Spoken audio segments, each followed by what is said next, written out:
Hey mamas, welcome back to the episode. Happy Monday. I hope your week is getting off to a great start. Thank you for being here with me today. I hope also that you have enjoyed our leadership series. If you've missed part 1 and part 2, head on back. This is part 3. We started out with things to consider when moving into leadership. And then part 2 was onboarding, how to create a system for onboarding for your team. And we're closing out this series with coaching. How to coach your team towards success, how to stop managing them and start coaching them. And in my full-time regular career, I am a trained coach and trainer and been through a lot of professional development and training in how to coach and to be a successful coach. And as I started implementing the things I learned in my normal professional job into my business, I thought there is a lot of correlation and I need to let other leaders know how to do this because I think coaching is a very unique skill. And it is super important for leaders to learn how to coach their team. So I really hope that you enjoy this episode and you take away something that you can start to implement in your own leadership journey with your team. So let's go.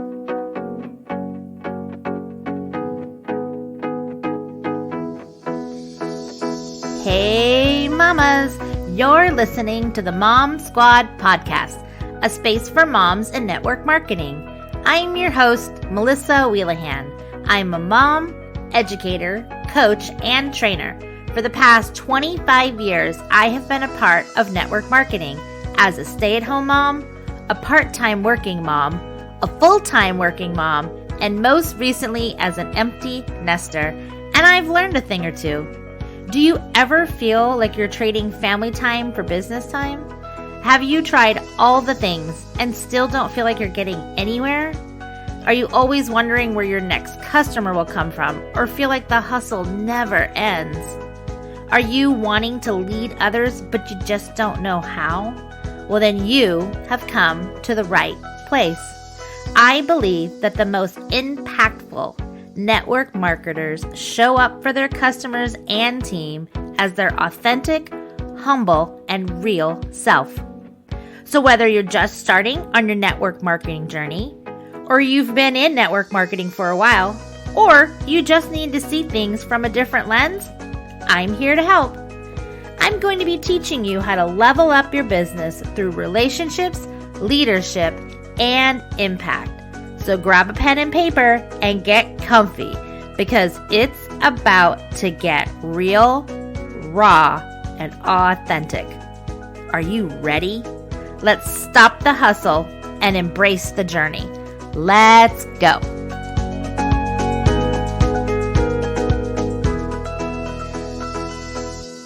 Okay, let's jump right in. So this episode came to me when I was approached by somebody who just said, "I loved your episode, and I have this thing going on, and I'm wondering, what your thoughts are." And I thought, let's just jump on Zoom, and we'll do a little coaching call. And I thought, oh my gosh, duh! I've been using all of my professional coaching experience skill set that I use in my regular job, my regular 9-to-5 job in my business, and didn't even realize it. So I'm like, this definitely needs to be an episode because coaching is so important. And what I find leaders do a lot of the times is they just tell their teams what to do.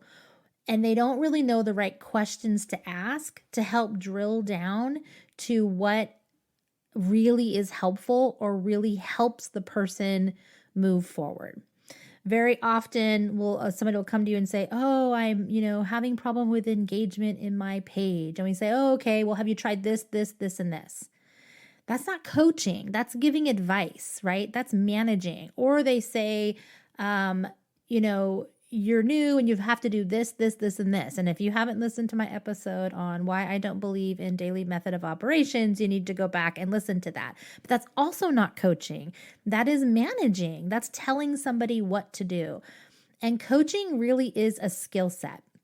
I want you to think about sports. So whether you played a sport, soccer, basketball, football, you may have played football. Maybe your husband played football, or maybe your kids are in sports. And I want you to think about what a coach really does. So if you are playing baseball, let's say, the coach's job is to watch the player, watch how when the player gets up to the mound, what is the stance that that player is taking? Does their elbow need to be lifted higher? Do they need to bend their knees more?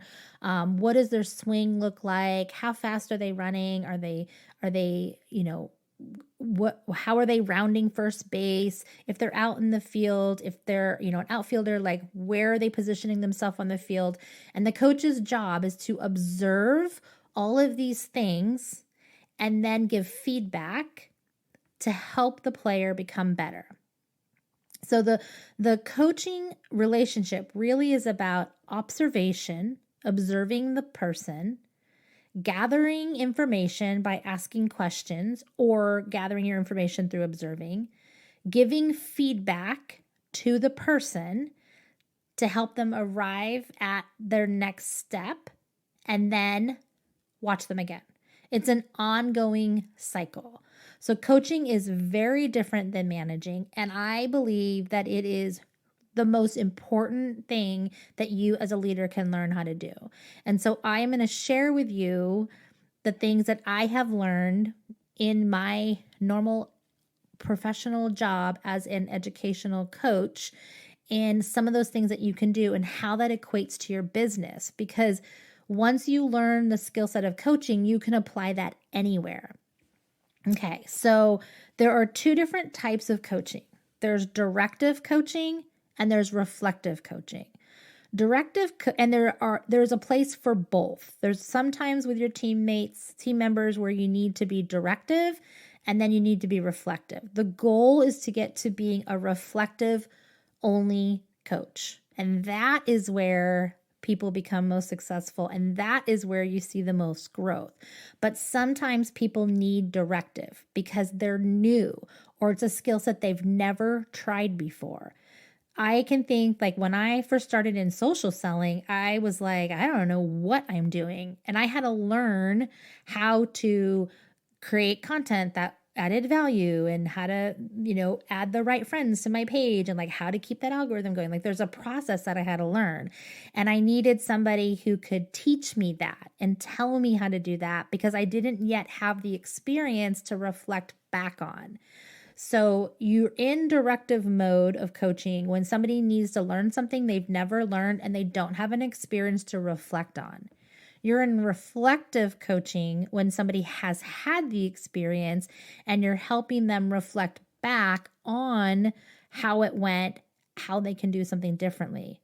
Or you can also help them reflect to think of a time when, like what in your past, like if they're coming to you in a new company and to your company and they've been with another company, you might ask questions around in your last company, how did you blah, blah, blah. That's a reflective coaching question. So the reason why you want to eventually get people to a reflective space is because that's what builds their self-efficacy.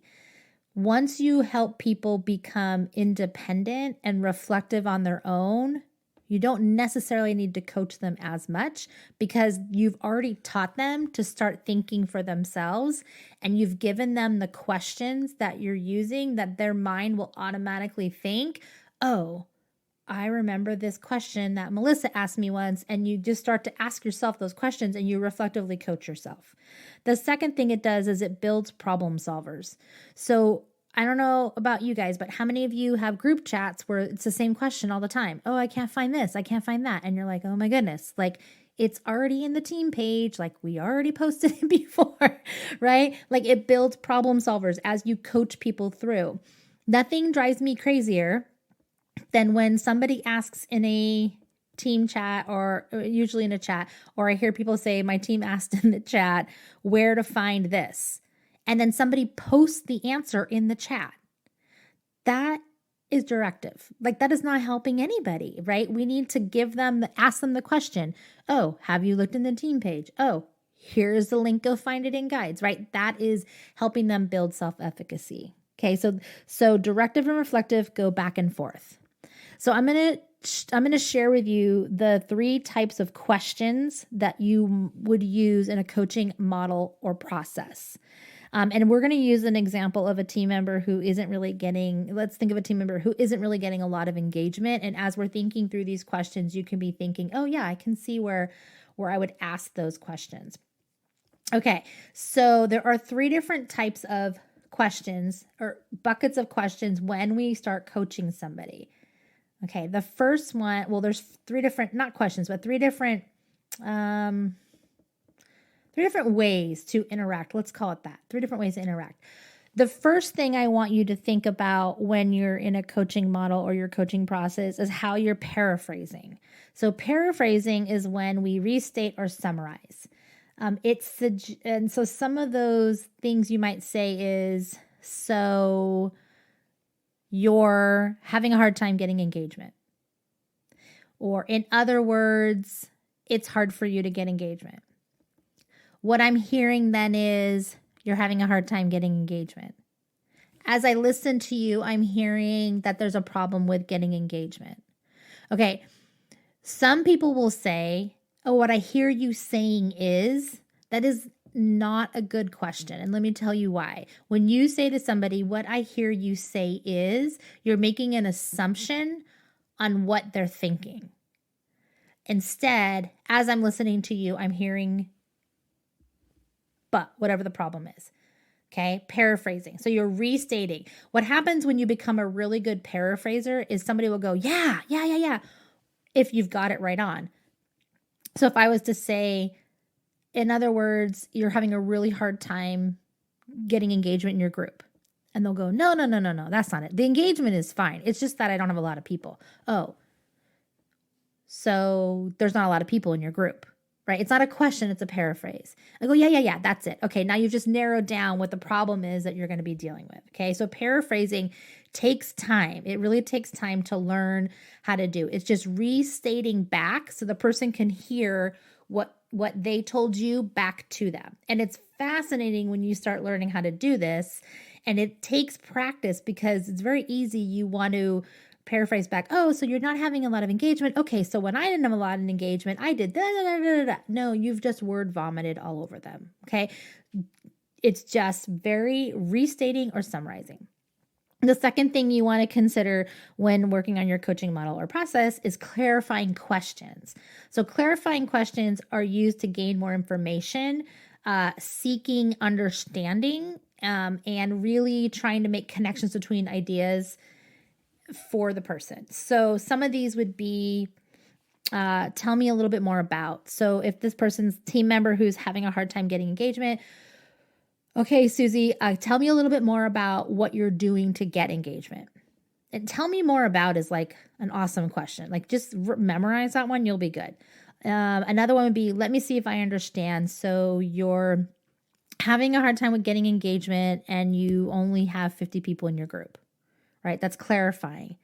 Tell me what you mean when you say there's nobody replies to your posts. What do you mean by nobody? It's clarifying so that you can gather more information.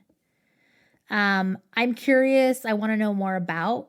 I like that one. I'm always saying I'm really curious or I have a wondering, right? It's clarifying. Clarify what you just told me so that I can help you more. Okay, so paraphrasing, short, simple sentences. Clarifying is like going for understanding, helping to clarify some of the information. And the third thing to consider is mediating questions. Mediating questions help them analyze outcomes and imagine possibilities.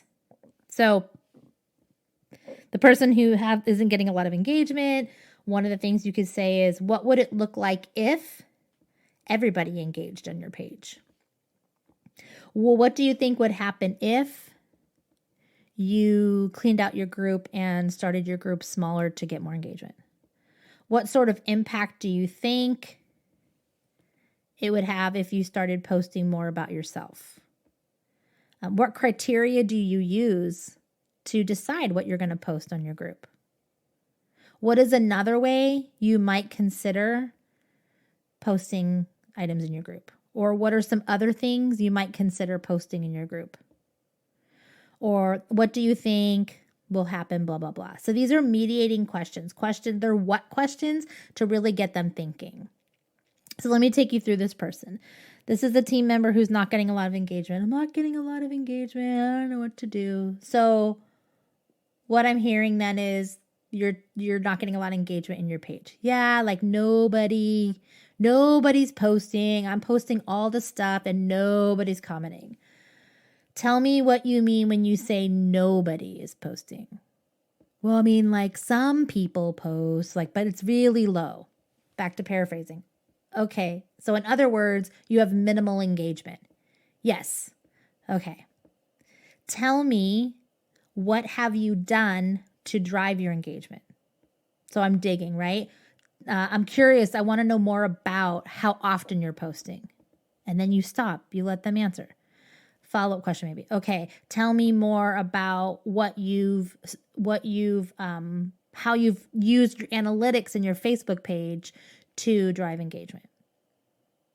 And then we come through these questions, and then we end with, okay, so what would it look like, or what do you think would happen if you actually looked at your analytics and then came back and decided when to post? So see how it kind of flows through the process. If they get to a point where they're like, I don't know how to look at the analytics in this example, I would move into directive. Okay, let me show you that.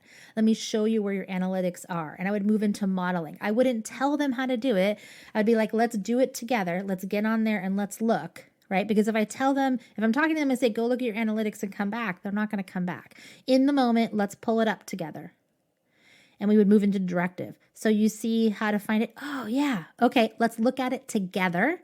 Oh, it looks like Tuesday is a really great day for your posting to happen. Okay, so what do you think would happen if you stopped posting on Wednesday and you only posted on Tuesday, right? I moved right into mediating. So you just want to kind of learn the back and forth. So paraphrasing, right? Short, restating, summarizing. Clarifying questions, ask more information. None of these are open-ended. None of these are yes or no questions. Do you post? Yeah. Do you know what day to post? Yeah. None of them are yes or no, right? Clarifying. Mediating, help them analyzing outcomes and imagine possibilities. So once you kind of have this coaching model down, how do you move them to action? So we've just finished this conversation.